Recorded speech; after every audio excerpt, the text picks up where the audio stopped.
je vous informe que la séance du conseil à laquelle vous assistez fait l'objet d'une captation de vidéo pour permettre son visionnement et son accessibilité à distance et sera diffusée en différé à partir du site web de la Ville. Je rappelle à toutes les personnes présentes et à toutes celles qui prendront la parole que la présente séance du conseil est un événement public tenu dans un lieu public dédié à l'exercice. Bon, j'ai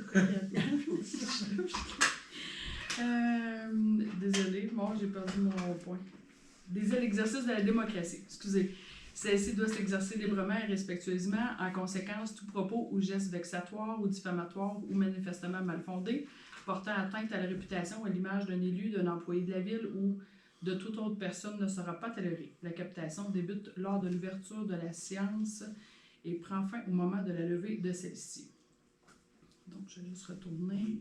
Coupes-tu les bloopers? Non, normalement, on est super bon, puis on fait ça d'une shot. Martin nous trouve pas mal bon. Des fois, on va trop vite. Puis, Donc, bienvenue à la séance ordinaire du lundi 19 décembre 2022 à 20h à l'Hôtel de Ville. À l'ordre du jour, au point 1, présence. 2, adoption de l'ordre du jour et sujets ajoutés s'il y a lieu. 3, approbation du procès-verbal de la séance ordinaire du 5 décembre 2022. 4, demande dans la salle. 5, administration et ressources humaines. 5.1, approbation de la liste des comptes à payer. 5.2, dépôt de l'extrait du registre des déclarations en vertu de l'article 6 de la loi sur l'éthique et la déontologie en matière municipale. 5.3, avis de motion et dépôt de projet de règlement numéro 2023-718 concernant les divers taux de la taxe foncière et la tarification de certains services municipaux pour l'année 2023. 5.4, avis de motion et dépôt du projet de règlement numéro 2023-719 concernant la tarification des loisirs d'aqueduc et d'égouts pour l'année 2023. 5.5, avis de motion et dépôt de projet de règlement numéro 2023-720 concernant la tarification du service d'assainissement des eaux pour l'année 2023. 5.6, démission de Mme Kimberly Dufour. 5.7, aménagement du sol de l'Hôtel de Ville. Au point 6, travaux publics, urbanisme et environnement. 6.1, avis de motion et dépôt de projet de règlement numéro 2023-723 modifiant le règlement numéro 97-445 concernant les nuisances et applicables par la Sûreté du Québec. 6.2, achat d'inventaire pour l'aqueduc. 6.3, achat d'une caméra, voyons, j'ai de la misère, d'auscultation du réseau d'égout. Et au point 7, sujet ajouté, on aurait un sujet ajouté, Mme Veillette, au 7.1, démarche municipalité Amis des aînés. Et au point 8, période de questions, et 9, levée de la séance. Les présences étaient prises, Mme Veillette. Donc, on serait rendu au point 2, adoption de l'ordre du jour et sujet ajouté s'il y a lieu. Est-ce que quelqu'un peut proposer l'ordre du jour? Pas proposer. Ah. Je vois que la main ou... Je vais y aller avec M. Fournier. M. Fournier puis Mme Pelletier.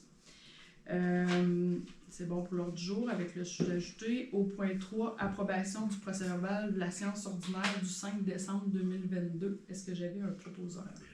M. Paquin et Mme Allaire. Demande de la salle. Est-ce qu'il y a une demande de la salle? Oui. Je voudrais avoir de l'information sur ce qu'il en est de l'autonomie alimentaire.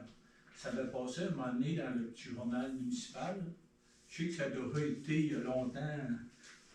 Est-ce qu'on parle du complexe siricole? Bien, tout ce qui du peut parc thermique, par rapport à l'autonomie alimentaire. On va des nouvelles là-dessus. C'est ça, ça s'est déjà parlé. Une vieille assemblée du conseil en 2017. En même temps que les 24 mètres cubes d'eau en bouteille, puis un peu des... Avec vos petites notes. Ben, je voudrais avoir aussi savoir si ça s'est parlé dans les MRC par rapport à l'arsenic qui vient de Rouen. L'arsenic qui était mis dans l'air. C'est deux questionnements. Okay. Ben, pour répondre à la première, en tout cas, je vais y aller, là, 2017, je ne sais pas c'est quelle séance. Moi, je suis arrivée en 2017. Mais si je vais avec l'autonomie alimentaire, j'imagine que c'est en lien avec le parc thermique ou le complexe siricole qu'on veut faire avec les rejets thermiques de la centrale. Est-ce que c'est ça? Je pense que celui qui pilotait, c'était Marie-Pierre Chenet. Oui, c'est au niveau de la Corporation de développement économique, exactement. Ok. Fait que c'est vraiment ça. Ok. Fait que c'est le complexe irricole. Fait que, tu sais, dans le fond, l'objectif de ce projet-là, c'est de prendre les rejets thermiques de la centrale thermique qu'on a ici, là, qui appartenait à Boralex, qui est rendu la propriété de Produits forestiers résolus. Fait que c'est un dossier qui a été priorisé au niveau de la MRC. Fait que c'est un dossier que la MRC, c'est eux autres qui l'ont entre les mains, mais on travaille en collaboration. Là, au niveau de la Corporation de développement économique, on travaille en collaboration avec eux. Okay. Fait que ce qui a été fait, pour répondre à la question, c'est qu'il y a une étude qui a été faite sur la capacité, mettons, des rejets thermiques, de pouvoir... Puis dans le fond, ce qu'il faut faire, c'est pour ça que ça a été... la forêt, l'autre côté là, de la rue, tu sais, si vous passez dans ce coin-là, que la forêt, les arbres ont été abattus, dans le fond, pour permettre là, des serres. Fait qu'on a comme pris de l'avance pour préparer le terrain. Okay. Et dans le fond, on est rendu, je dirais, au niveau, en tout cas au stade, là, si je peux me permettre l'anglicisme, dans le fond, de trouver des promoteurs qui vont être intéressés, parce que c'est ça, on a eu l'approbation, mais en tout cas, on a eu l'appui quand même là, de Produits forestiers résolus, étant donné que ça a changé de propriétaire. Là. Dans le passé, il y avait eu une étude par rapport, c'est une consultation, puis il y a eu une étude de ça, seulement c'était les serres de tomates Guyenne. Mm-hmm. Puis par rapport à l'eau chaude, qu'on va dire, de Boralex, ben c'était pas. L'étude a démontré que c'était pas viable parce que ça prenait 2 systèmes de chauffage. Parce que vu que Boralex est souvent arrêté, ça prenait un deuxième système pour maintenir les chaleurs puis tout. D'abord, les coûts étaient trop onéreux. D'abord, ça a été pas retenu à ce temps-là. Ouais. Mais là, on est comme plus avancé, je dirais, dans le projet. Fait que cet élément-là fait partie du projet. Fait qu'on le sait que si jamais il y a on les appelle les shutdowns, mettons, de l'usine, ben il va falloir avoir une deuxième installation pour faire rouler les serres, là, parce que, tu sais, ça peut être n'importe quoi, on parle de tomates, là, mais ça peut être à peu près n'importe quel légume. Il avait étudié la pisciculture aussi, là, à un moment donné aussi.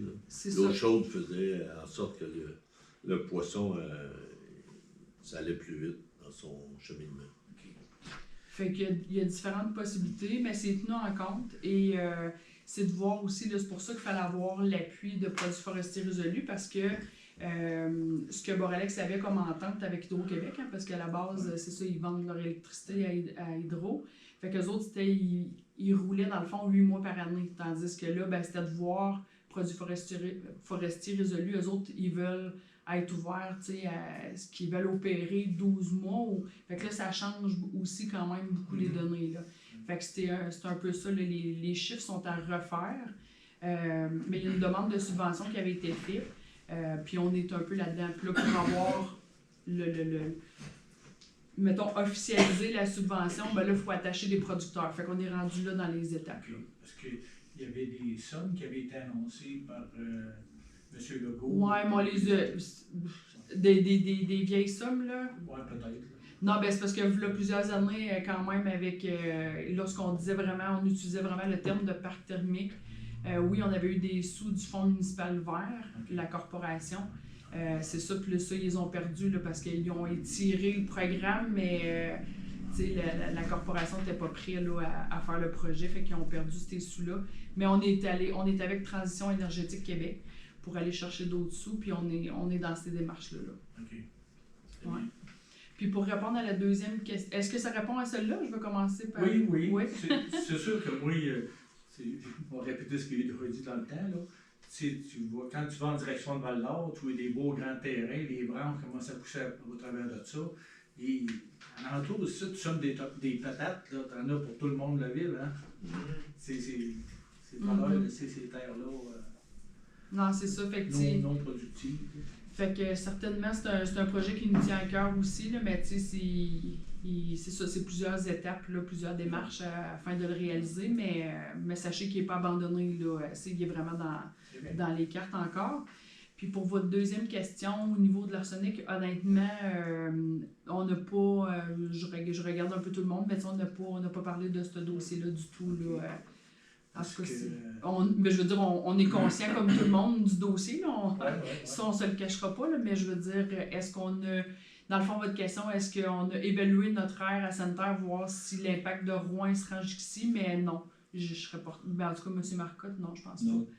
Non, mais il regardait aussi dans l'analyse, il y avait quand même un rayon par rapport à la Noranda. Il y avait un secteur qui était critique, puis il y avait donc une garderie, là. Puis ça, il y avait quand même un taux d'arsenic qui est assez élevé, mais plus que tu t'éloignais, moins il y en avait. Fait que la distance entre Noranda et nous autres, mais non, il n'y a pas d'étude là, qui va si loin que ça. Parce que ça, les vents dominants. Fait que c'est le nord-ouest, là. C'est Mm. ça. Ouais, exact. D'abord, je sais pas, ça touche-tu à Moss, Sainte-Terre, Quévillon? Ouais. Parce que des fois, ça va loin. Si tu t'aimes un métaux tellement lourd qui tombe en sortant Ouais, c'est ça. de la cheminée. Et c'est ce qui semblait, en tout cas, par rapport à l'étude, là, c'était vraiment dans un rayon, je ne pourrais pas dire le kilomètre ou la longueur, mais c'était vraiment à proximité. Là. Ouais. Plus tu t'éloignais, c'était moins dangereux. OK. Ouais, je parle de taux de ppm. Mais c'est vrai qu'on n'a pas entendu parler par rapport aux autres municipalités. Là. En tout cas, moi, j'ai pas vu ça passer, là, mais ça ne veut pas dire que ça se fait pas, là, mais je n'ai pas entendu parler non plus. Mais le comité sévère avant ça. Est-ce que ça répondait aux questions? Oui, c'est beau. En tout cas, n'hésitez pas si jamais. Ouais. Après, quand on sera rendu à la période de questions, si jamais vous en avez d'autres, n'hésitez pas. Je permettrai un dernier commentaire. Oui. Je voudrais remercier l'initiative qu'il y a eu de faire peinturer, identifier des stationnements pour les personnes handicapées. Exemple, au bureau de poste, là, s'identifier à terre que tu peux pas te parquer là, c'est un stationnement pour les personnes à mobilité très restreinte. Je félicite d'avoir fait ça, ça s'est jamais fait dans le passé. Il y a tout le temps eu juste des pancartes, jamais identifiées à terre.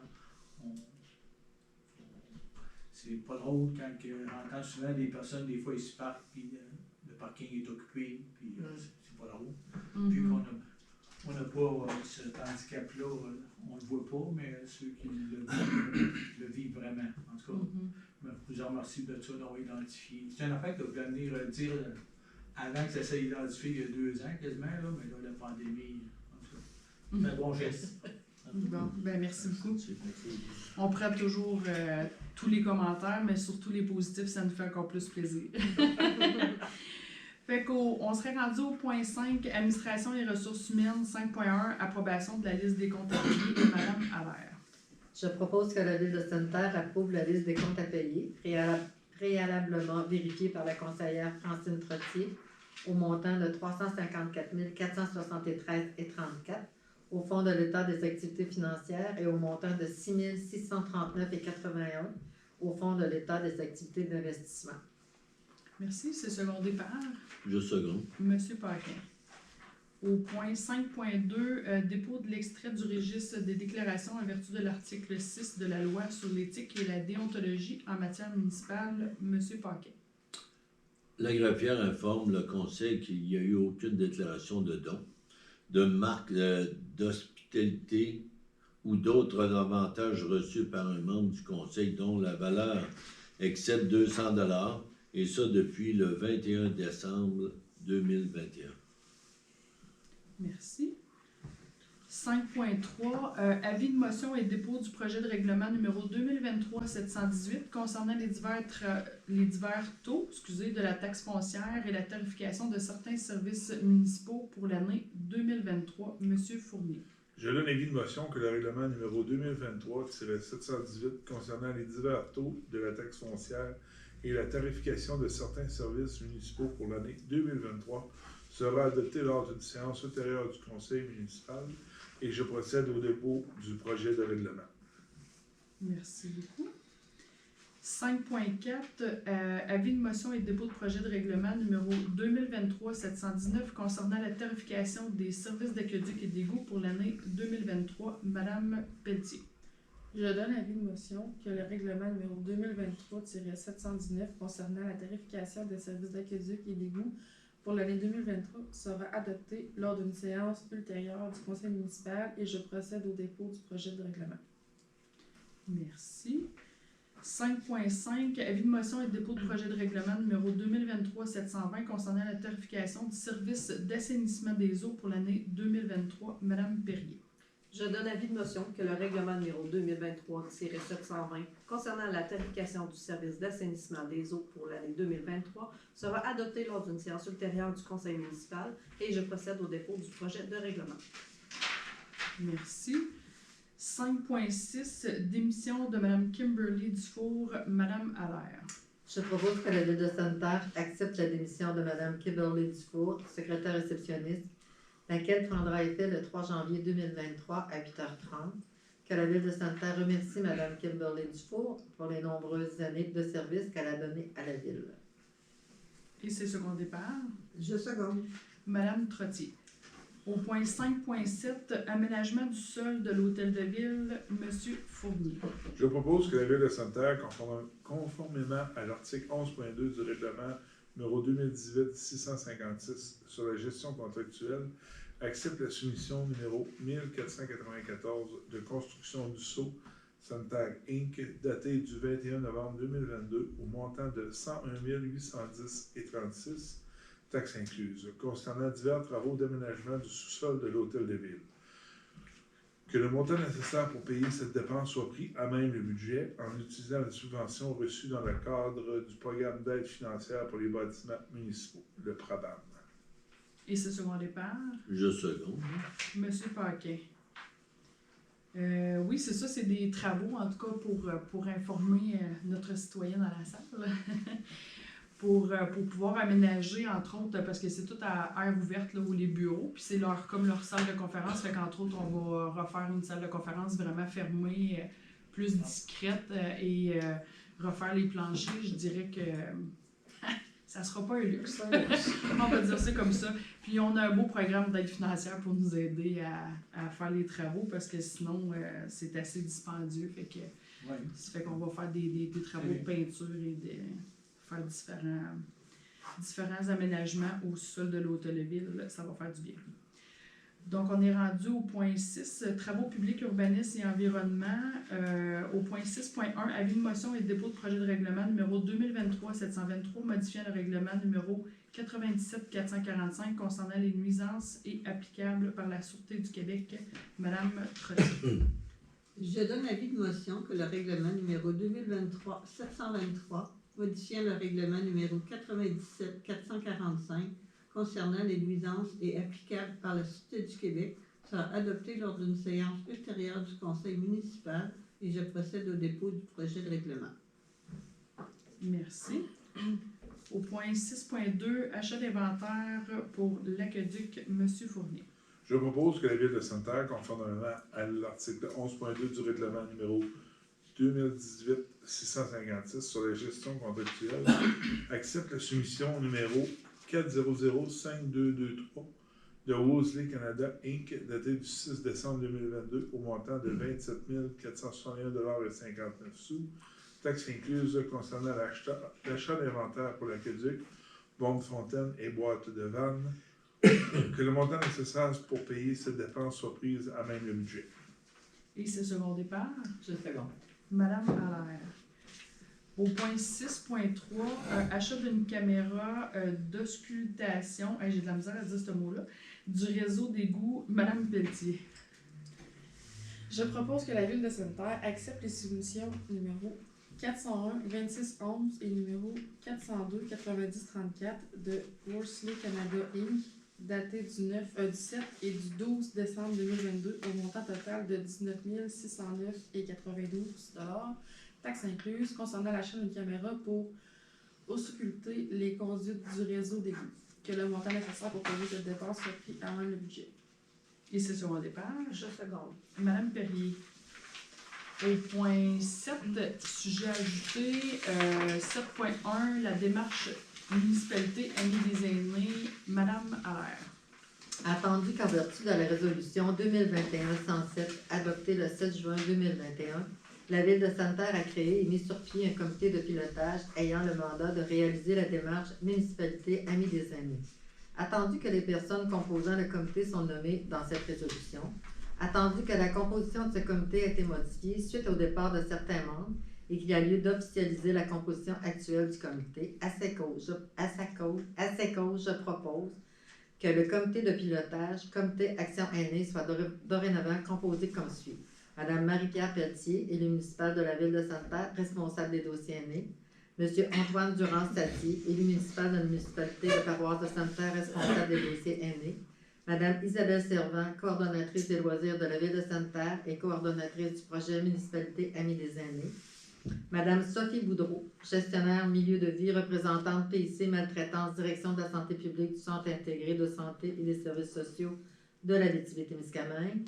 Madame Isabelle Lamarche, nutritionniste, saine habitude de vie, direction de la santé publique du Centre intégré de santé et des services sociaux de l'Abitibi-Témiscamingue.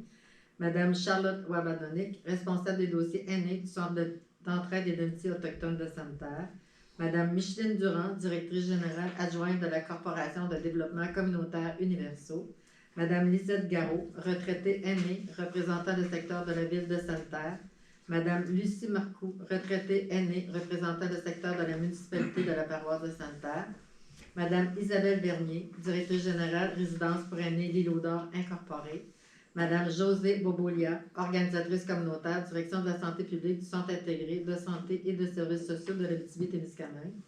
Monsieur Nicolas Guillemette, kinésiologue en santé publique, direction de la santé publique du Centre intégré de santé et de services sociaux de l'Abitibi-Témiscamingue. Madame Ginette Boudreau, kinésiologue en santé publique, direction de la santé publique du Centre intégré de santé et de services sociaux de l'Abitibi-Témiscamingue. Et de Madame Caroline Larocque-Allard, chargée de projet Municipalité Amis des aînés. Et c'est second départ. Je second. Monsieur Fournier. Oui, c'est un nouveau projet là, qui a été mis en place. On l'appelle le projet MADA. Dans le fond, c'est un peu comme d'autres villes qui auraient fait des politiques familiales, etc. Mais là, c'est vraiment une politique mise en place là, pour les aînés. Pour faire différentes actions. Fait que le plan d'action, là, il s'en vient là, en janvier. Fait qu'on va faire des belles choses là, pour mieux servir notre population vieillissante. Je vais dire ça comme ça. Point 8, période de questions. Est-ce qu'il y avait d'autres questions suite à l'ordre du jour? Ou c'était correct? C'était correct? Correct. Parfait. Donc, 9, levée de la séance. Et avant de terminer toujours, j'aime bien dire certaines activités. J'ai vu dans le calendrier du mois de janvier, en tout cas, je vous les nommerai même pas toutes, il y a vraiment beaucoup d'activités à la bibliothèque municipale. Fait que je vous invite toujours là, à aller voir sur le site, le calendrier sur le site web de la ville. Vous voyez toutes les différentes activités. Il y a des activités, je pense, à toutes les semaines ou presque du mois de janvier. Ouais. C'est ça, je regarde Mme Une ou Trottier. deux par mois, certains. Là. Ouais, non, mais il y en a quand même, il y en avait quand même plusieurs. Fait que je vous invite à aller voir ça. Toujours des belles activités.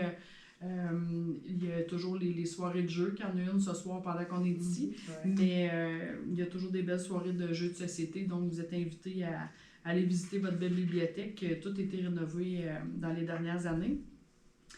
Et ensuite, à surveiller en janvier, 20 et 21 janvier, le colloque culturel. Vous pouvez aller chercher des informations sur le site web également de la ville et suivre avec le Facebook du service des loisirs. Fait que vous allez voir les publicités passer là.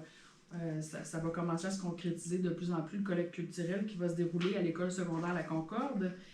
Et ensuite de ça, le 28 janvier, qu'on va avoir un spectacle de Fred Dionne qui est déjà venu dans le cadre du 100e. Et j'échappe le nom du groupe. Je m'étais dit, je vais m'en souvenir. En tout cas, il était dans un groupe et dans le fond, c'est son premier album solo. Donc, le 28 janvier à l'école secondaire également, là, un spectacle que vous allez pouvoir... qu'on vous invite en grand nombre. Et notre prochaine séance à nous est le 16 janvier 2023. C'est là qu'on va se revoir officiellement pour la séance régulière. Et n'hésitez pas, vous êtes toujours les bienvenus pour venir à la séance régulière des conseils municipaux. Fait que, merci beaucoup. À la prochaine.